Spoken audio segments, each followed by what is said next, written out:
Hello friends, welcome back to my channel. So today we will discuss about the very important topic जो कई सारे exams competitive exams में आपको देखने को मिलता है। इससे कई सारे क्वेश्चंस आपके पास आते हैं and that topic is evolution. ठीक है, तो इवोल्यूशन फर्स्टली होता क्या है, तो इसको बहुत सिंपल लैंग्वेज में हम बोल सकते हैं इवोल्यूशन जहाँ पर चेंजेस हो। चेंजेस किस में? हमारे जेनेटिक मटेरियल में। तो टाइम के साथ कई सारे चेंजेस और डाइवर्सिटी इज़ आर नेचर। तो हमारी ह्यूमन बॉडी में, हमारी लाइफ में, हमारी यूनिवर्स में सब जगह क्या होता है, कुछ ना कुछ इवॉल्व होता रहता है। ठीक है, कुछ ना कुछ चेंजेस आते रहते हैं। तो आज जो हमारा टॉपिक है हम इसी के ऊपर डिस्कस करेंगे। हमारे यूनिवर्स कैसे ओरिजिनेट हुआ और उसमें ऐसे कौन से चेंजेस आए जिससे एक ह्यूमन बॉडी या एक सेल का फॉर्मेशन हुआ। ठीक है, so let's begin the video. तो मैंने आपसे बात किया अभी यूनिवर्स के ओरिजिन के बारे में।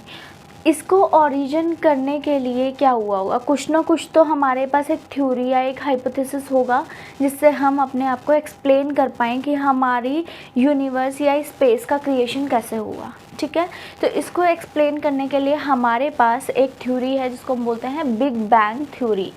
इसके नाम से ही आपको पता चल रहा है बिग बैंग मतलब कुछ ना कुछ ऐसा धमाकेदार या एक्सप्लोसिव हुआ जिससे हमारा एक यूनिवर्स क्रिएट हुआ।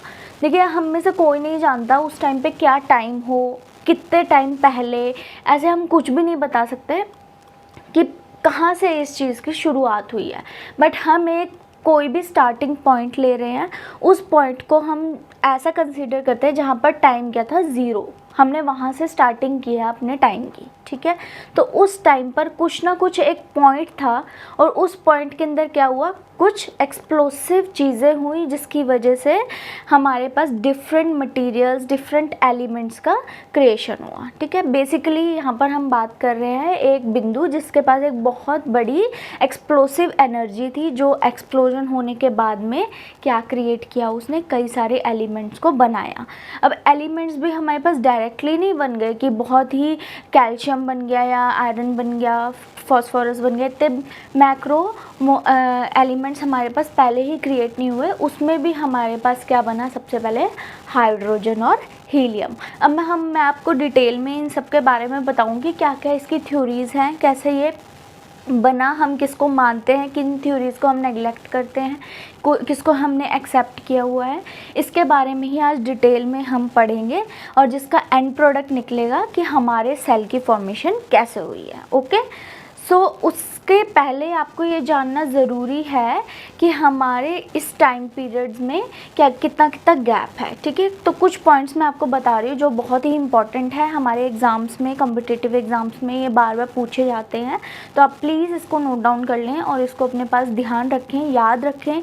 तो फर्स्ट थिंग जो आपको याद रखनी है that is origin of universe. हमारे यूनिवर्स का ओरिजिन कब हुआ था, तो हमारे पास जो NCERT की बुक्स हैं उसके अंदर में ये दिया गया है। हमारे origin of universe is 20 billion years अगो। ठीक है, तो आपको ये ध्यान रखना है 20 बिलियन ईयर्स अगो हमारी यूनिवर्स का ओरिजिन हुआ। कुछ और मैं आपको टाइम पीरियड्स बता रही हूँ जो आपको ध्यान में रखने हैं, that is formation of earth. Earth का फॉर्मेशन हुआ है 4.5 बिलियन ईयर्स अगो।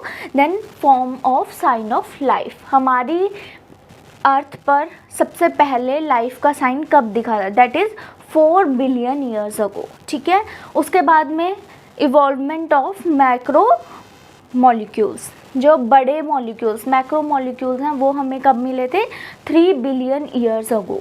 ठीक है, उसके बाद में जो फर्स्ट लिविंग लाइफ जो हमारी ओरिजिन में आई है that is before 2 billion years अगो। तो एक लिविंग चीज़, एक लिविंग सेल कब बन गया था हमारे पास, 2 बिलियन ईयर्स अगो। ठीक है, तो ये वाले टाइम पीरियड्स आपको हमेशा याद रखने हैं क्योंकि इनमें से कई सारे क्वेश्चंस आपके पास आते हैं। चलिए अब हम आगे बढ़ते हैं हमारी थ्योरीज़ की तरफ। अब हमने अगर एक्सप्लेन किया है अपनी बिग बैंग थ्योरी हमें बताई गई है, उसके बाद हमारी लाइफ कैसे बनी है, एक लिविंग लाइफ, एक सेल कैसे क्रिएट हुआ है, उसको एक्सप्लेन करने के लिए डिफरेंट थ्योरीज़ हमारे पास हैं।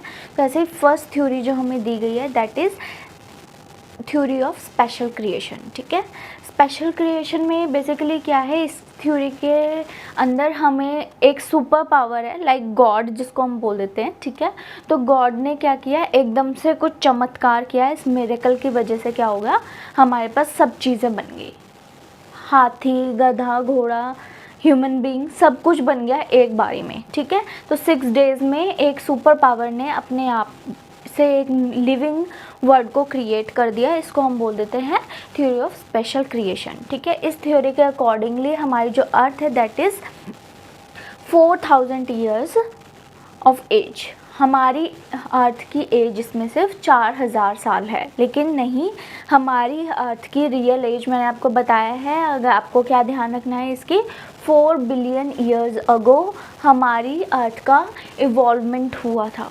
तो यहाँ पर ये थ्योरी हम क्या कर देते हैं, शट कर देते हैं। साइंटिफिकली इसका कोई प्रूफ नहीं है, तो हम इस थ्योरी को इतना एक्सेप्ट नहीं किया जाता। ठीक है, तो फर्स्ट थ्योरी आपको याद रहेगी, थ्योरी ऑफ स्पेशल क्रिएशन। अब सेकंड थ्योरी हमारे पास आती है, theory of abiogenesis. A means without, कहीं पर भी ए लगता मीन्स एब्सेंस। ठीक है, bio means the living thing and genesis means to procreate, और कुछ भी चीज़ का नया बनना।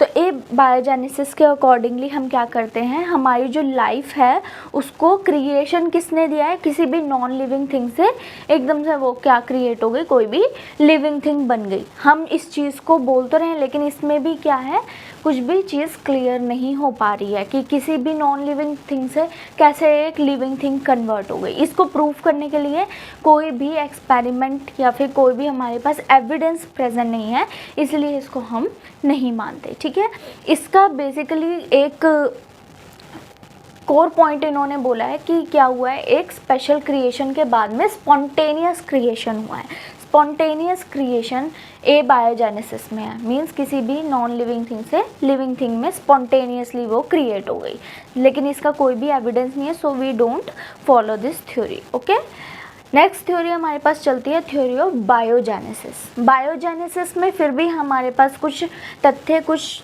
थीसिस लिखी गई हैं जिसको हम मान सकते हैं। इन्होंने क्या कहा, लिविंग थिंग से आगे प्रोक्रिएट हुआ है, आगे जनरेशन्स हुई हैं, जिसमें इवॉल्वमेंट के बाद में कुछ कॉम्प्लेक्स स्ट्रक्चर फॉर्म हुआ है। मीन्स लाइफ से ही आई है। ठीक है, लाइफ ने ही लाइफ को बनाया है। इसको हम एक्सप्लेन करने के लिए एक वर्ड है जो हमें दिया गया है, दैट इज़ ओमनिस वेवम एक्स वेवो। ठीक है, इसको एक्सप्लेन किया गया ऐसे कि लाइफ से ही लाइफ क्रिएट हुई गई है।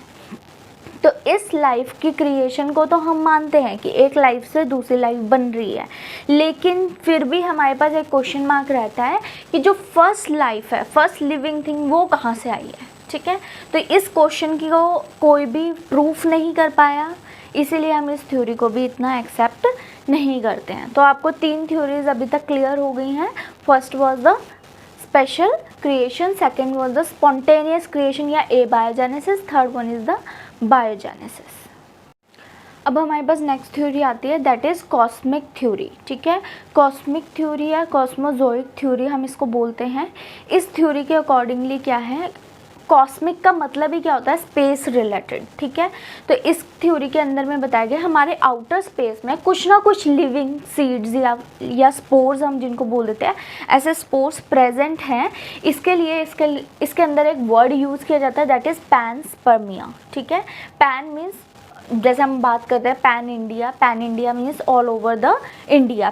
पैंडेमिक, अभी आजकल कोरोना चल रहा है, तो पैंडेमिक, पैन का मतलब हो गया जो ऑल ओवर द, किसी भी स्पेसिफिक थिंग के लिए हम यूज़ करते हैं जो ऑल ओवर प्रेजेंट है। तो ऐसे ही हमने पैनस्पर्मिया कहा है, मीन्स कि जो भी स्पोर्स हैं वो सारी यूनिवर्स में, हमारी पूरी स्पेस में प्रेजेंट रहती है, और उस स्पोर्स से हमारी लाइफ का क्रिएशन हुआ है। ठीक है, तो इसको हम कॉस्मोजोइक थ्योरी के अंदर कंसीडर करते हैं।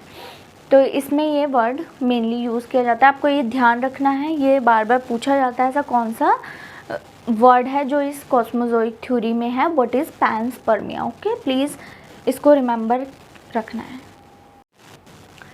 सो अब हम चलते हैं सबसे ज़्यादा एक्सेप्टेबल थ्योरी के ऊपर, जिसको आज हम मानते हैं, जिसको हम फॉलो करते हैं बेसिकली, इस थ्योरी का नाम है केमिकल इवोल्यूशन, ठीक है, थ्योरी ऑफ केमिकल इवोल्यूशन।